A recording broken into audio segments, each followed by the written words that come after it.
Hello friends, உங்கள் skin க்ளோவாக இருக்கணுமா? அப்போது இந்த சின்ன டிப்ஸை ஃபாலோ பண்ணுங்கள். அது என்னென்னு பார்த்தீங்கன்னா, கேஸ்ட்ரால் ஆயில் ஒரு பவுலில் ஒரு 1/2 டீஸ்பூன் எடுத்துக்கிறேன். நெக்ஸ்ட்டு கோகனட் ஆயில் ஒரு 1/2 டீஸ்பூன் எடுத்துக்கிறேன்.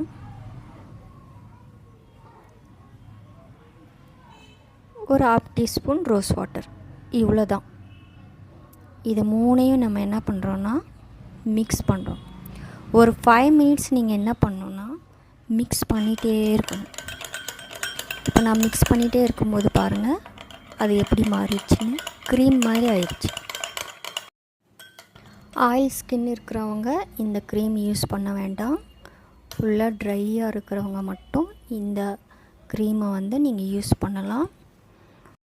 நைட்டு தூங்குறதுக்கு முன்னாடி நீங்கள் ஃபேஸை நல்லா வாஷ் பண்ணிவிட்டு அப்புறமா இந்த க்ரீமை நீங்கள் அப்ளை பண்ணிவிட்டு ஜென்டிலாக ஒரு மசாஜ் கொடுக்கணும். இது ஸ்கின் நல்லா அப்சர்வ் பண்ணிடும்.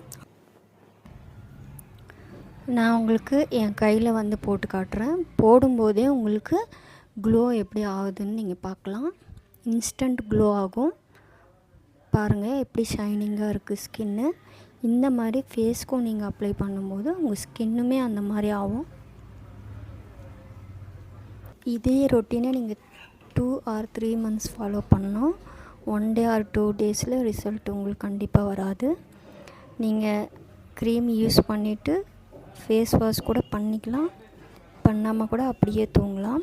இந்த நைட் க்ரீமை யூஸ் பண்ணும்போது ஃபேஸில் இருக்கிற ரிங்கிள்ஸ் கூட மறைஞ்சு போகும். ஆயில் ஸ்கின் இருக்கிறவங்க கண்டிப்பாக இதை யூஸ் பண்ணக்கூடாது. இந்த மாதிரி நிறைய வீடியோஸ் உங்களுக்காக காத்திருக்கு. லைக் பண்ணுங்கள், ஷேர் பண்ணுங்கள், சப்ஸ்கிரைப் பண்ணுங்கள். நன்றி.